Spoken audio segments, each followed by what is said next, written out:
في حد حبيبي دكتور خلاف، حد من الناس اللي يعني بجد بجد اشتغلنا مع بعض سنين، من 3 سنين، من 2023 كمان احنا بادئين تقريبا. يعتبر كايام مع بعض. ويمكن اللايف ده هيوضح لكم شويه حاجات مهمه جدا جدا، عبال ما برضه نشوف ايه المخزن التاني يعني. مساء الفل، يا رب تكونوا بخير يا رب. عايز ابص على الكومنتات. استنى، والله يعني هو فعلا المنظر ده يا عايز، جماعه انتوا فاهمين المنظر عامل؟ المنظر لا عايز، لا انا محتاج عايز غطس المنظر فعلا. ده، عارف اللي عايز اقوم جواه. هو عايز غطس فعلا. مساء الفل عليكم يا جماعه، يا رب تكونوا يا رب كلكم كويسين. احب اعرفكم بنفسي، في ناس يعني ممكن تبقى ما تعرفنيش. انا اسمي محمد خلاف، انا دكتور اسنان، وفي البيزنس ده بقالي كذا سنه. وبجد يعني المكان هنا بجد فعلا حاجه تشرف يعني. انت لو حد من كيان فانت يعني بجد بجد ربنا يكرمك وتبقى موجود في المكان ده. فعلا المكان ده ليه احساس خاص، ان انت تبقى شغال في مكان كل الحاجات اللي انت شايفها دي كلها شغلك، دي كلها حاجتك، دي كلها راس مالك تقريبا، فاهمني؟ ففعلا فعلا الموضوع بجد بجد يعني يشرف ومبهر جدا جدا. يعني انا اول مره اجي المقر الجديد مع كوتش علي، وبجد بجد بشكره من كل قلبي والله على بجد تعبه معانا. مش سهل، مش سهل تماما تماما انك توصل للحته دي. مش سهل جدا انك تبقى في الماركت محافظ على ثبات وبتتطور كمان في عز الظروف الاقتصاديه. طبعا كلنا يعني عارفين الدنيا طول الوقت، الدنيا في اغلى، في مشاكل في الاستيراد، مشاكل في الخامات، مشاكل في الحاجات دي كلها. لكن ما شاء الله ما شاء الله، يعني بجد الراجل ده بيتعب حبيبي تعب مش طبيعي بجد والله عشان يوصل بجد بينا للمستوى اللي انا شايفه ده. فبجد فعلا دي حاجه بجد تشرف يعني. ربنا يكرمكم كلكم وتبقوا بجد هنا وتشوفوا بجد الحاجات اللي انا شايفها، وبجد فعلا تشوفوا الكواليتي اللي احنا بنصنع بيها دون اي منافس. يعني الحاجات دي، الجاكيت ده انا يعني ما افهمش قوي في ده الخامات، بلافار. في اسماء الخامات، بس بجد ان في حاجات بجد انا ما كنت يعني مش بلاقيها في البراندات الكبيره، مش بلاقيها في تاون تي، مش بلاقيها في داني وباسعار فيشتر، تانية يا مش جماعه، بلاقيها في بس الحاجات عشان دي. نبقى عارفين باسعار تانية. اه، يعني باسعار اعلى من اللي ان هتنزل انت عندنا. قادر تصنع اصلا، فانت ده بيسمح لك ان انت تعرف تحط سعر مناسب. ففعلا بجد بجد التيم هنا بجد شكرا لكل الناس اللي اشتغلت لحد ما بقينا في الحته الحلوه قوي دي. وهنحقق تمام. ان شاء الله يعني احنا يا جماعه في اه. الثلاث سنين دول حققنا ملايين المبيعات. م. المبيعات دي فيها جزء بيبقى وركر، يعني فيها ناس بتبدا ان هي لا عايزه تسوق للمنتجات اللي موجوده والكورسات والحاجات اللي احنا بنسوق لها كلها، وبتبدا فعلا ان هي تسوق وتعمل عمولات. الطريقه بتاعتنا للعمولات من خلال كيان الربحي، السيستم اللي احنا حاطينه ان انت لو بعت بتعمل عموله، ولو عملت الفريق ده حقق مبيعات بتقدر برضو تاخد عمولات. احنا هدفنا يا جماعه ككيان كوتون او كبراندات او ناس ماسكه موضوع المبيعات ملهوش علاقه بالفرق التسويقيه، هدفنا ان احنا نبيع ملايين. لما جينا بدانا الواحد اشتغل سنين قبل كده، كان هدفنا فكره ان احنا نوصل لمنتج احنا هدفنا ان احنا نحقق منه ملايين المبيعات، وده هيعمل توسعات في الباكج اللي موجوده على الموقع بتاعنا بشكل ان شاء الله هتشوفوه مريح جدا جدا. الكلام ده عشان نوصل له كان من ناحيه المستوى المالي، من ناحيه المستوى التقني او الناس المتخصصين اللي عندهم خبرات، خدنا وقت طويل جدا. تعال نبص برضه على كيان بريميوم. تعال.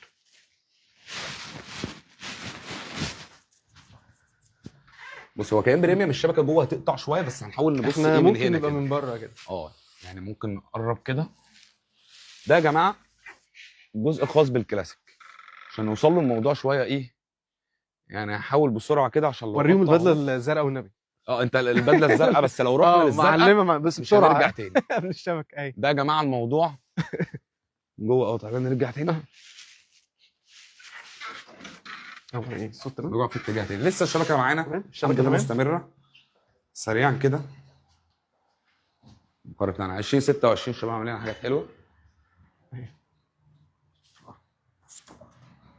نقطه مهمه جدا ان احنا في موضوع خدمه العملاء ده وفرنا خدمه عملاء قويه جدا في امان ان شاء الله. مش عارف بتاع خدمه العملاء بيبصوا لي يعني وانا بقول وفرنا خدمه عملاء، لا خدمه عملاء محترمه موجوده من خلال الموقع الالكتروني بتاعنا. من خلال الفتره الجايه هتشوفوا حاجات كويسه جدا وحاجات.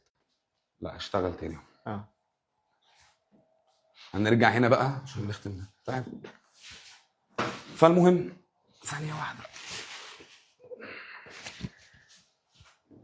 عايزه سكرين دي. عايز ده حقيقه. هناخد صوره من هنا. بص عايزه ناخد سكرين صوره من هنا جامده بالظبط. بص يا جماعه، الواحد اشتغل. احنا كام سنه نتوركينج يا دكتور؟ انا مثلا 5 سنين. وانا اشتغلت نتوركينج من 2012 داخل في 13 سنه.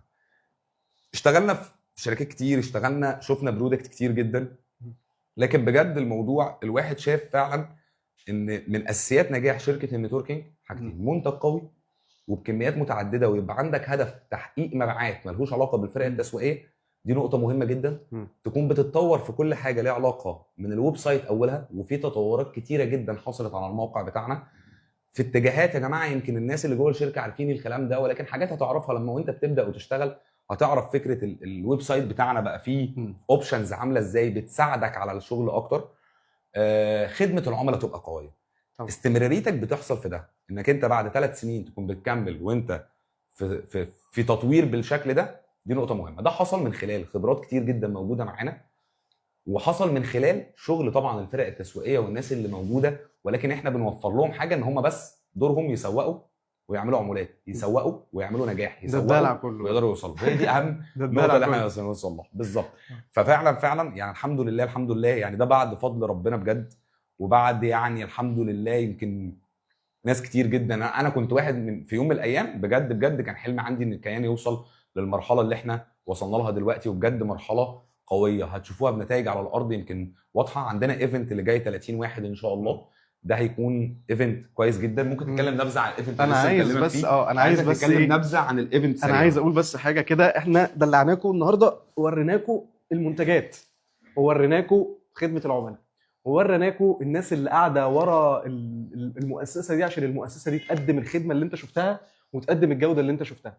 الجزء الثاني بتاع الناس اللي شغاله، بتاع الناس اللي عايزه تعمل فلوس بجد من كيان، وبرزنتيشن او كلمتين صغيرين جدا لحد لسه اول مره يفتح اللايف وهو لسه مش فاهم الدنيا ماشيه ازاي. تمام؟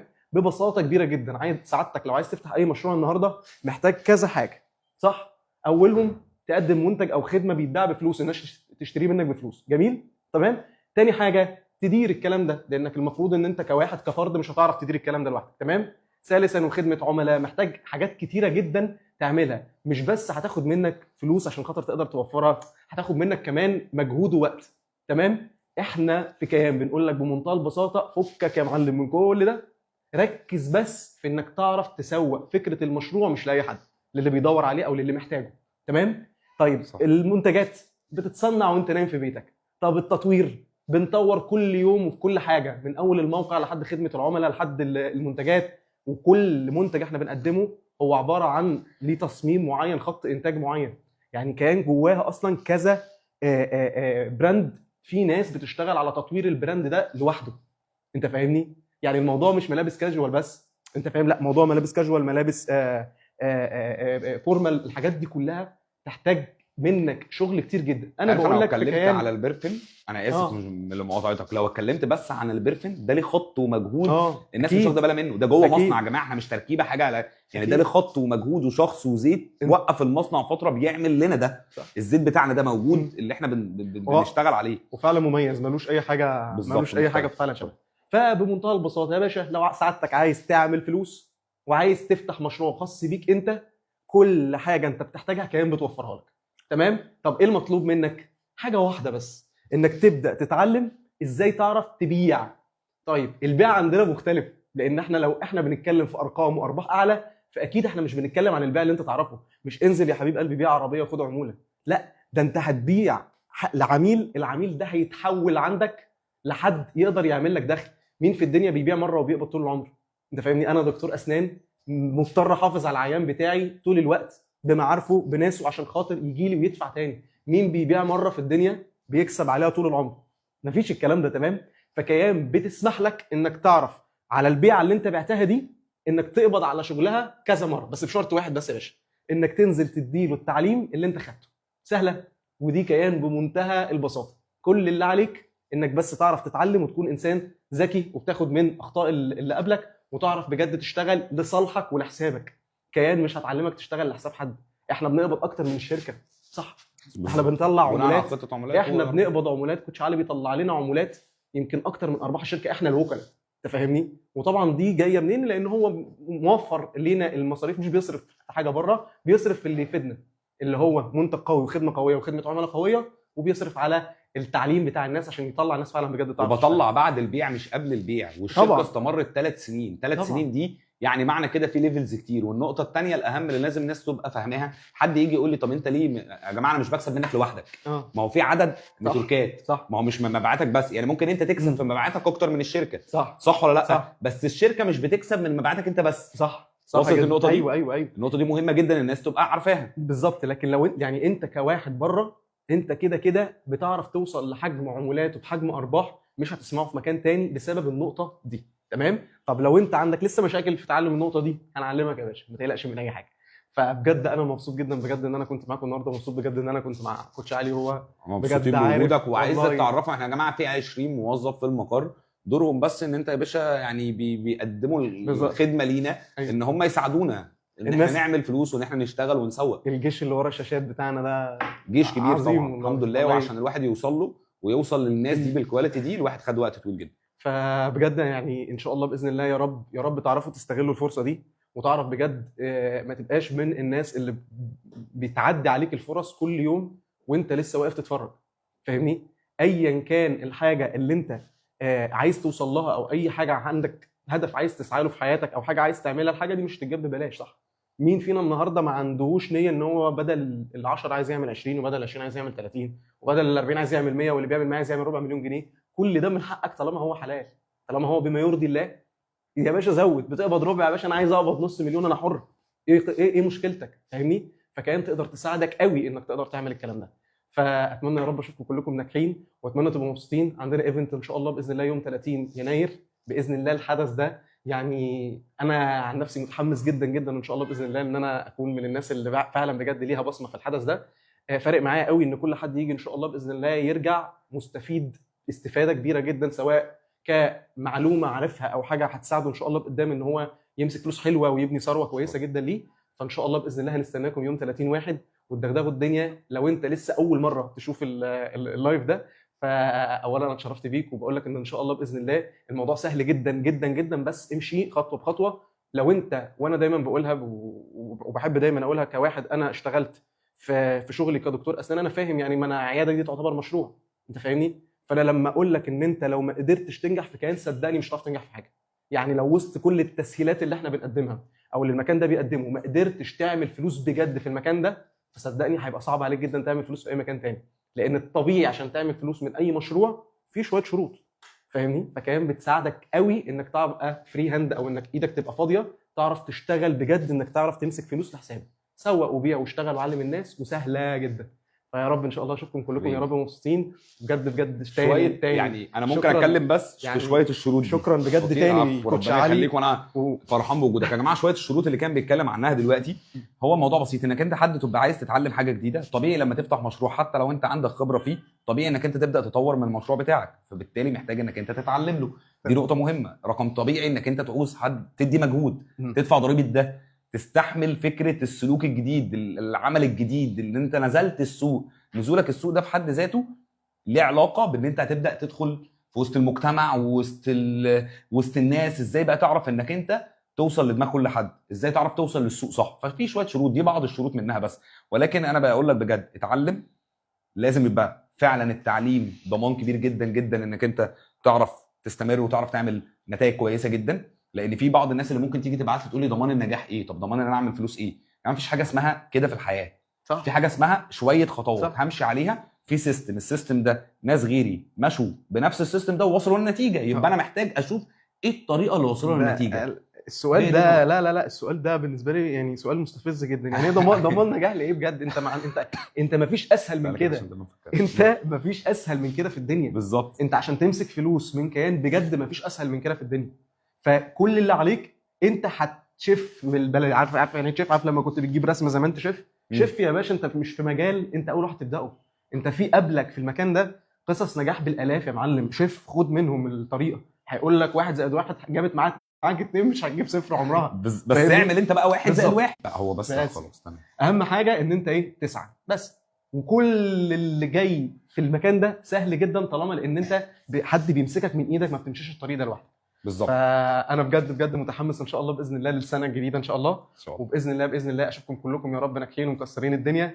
وبجد يا جماعه في مجهود بيتعمل هنا، يعني صدقوني هو مش بيوصل دايما للناس. وانا يعني بحاول على قد ما اقدر حتى مع الناس اللي انا بشتغل معاهم ان انا اوصل لهم ده يعني ايه.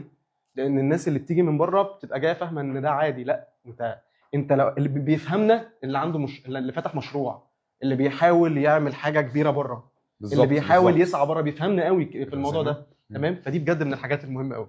انت عارف يعني اقول لك على حاجه بس كوتش خلاف، فكره ان احنا كشركه انا ما رضيتش اشتغل على حاجه خدمي بس عشان اوصل لمنتج ملموس. دي حاجه صح يعني فعلا. مع الخدمي صح. اللي انا اربط الاثنين، السلعه بالخدمه، برودكت وسيرفيس.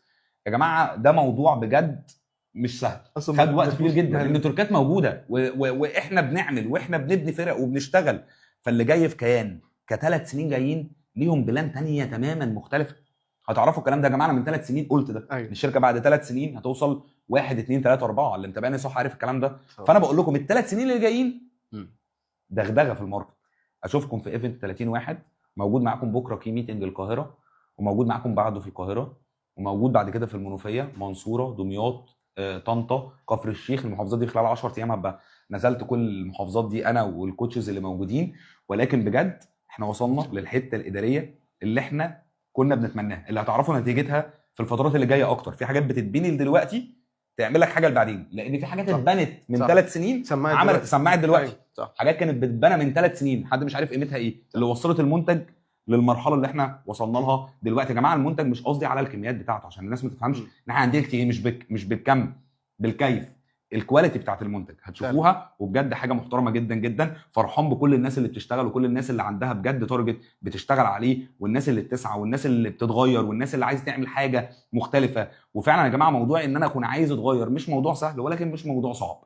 يعني ايه؟ موضوع بيحتاج شويه شروط، شويه خطوات، ان انا عايز اوصل لحاجه مختلفه، فبالتالي هبدا اعمل افعال مختلفه. يعني مثلا يجي حد يقول لي انا النهارده ماليش في الاونلاين، ماليش في الشغل ده. يا جماعه مفيش شغل احنا كان لينا فيه، في حاجه عايز توصلني لتارجت معين، فبالتالي انا بيبقى فيه بتعلمه مجال جديد، فانا محتاج ان انا اكون ايه؟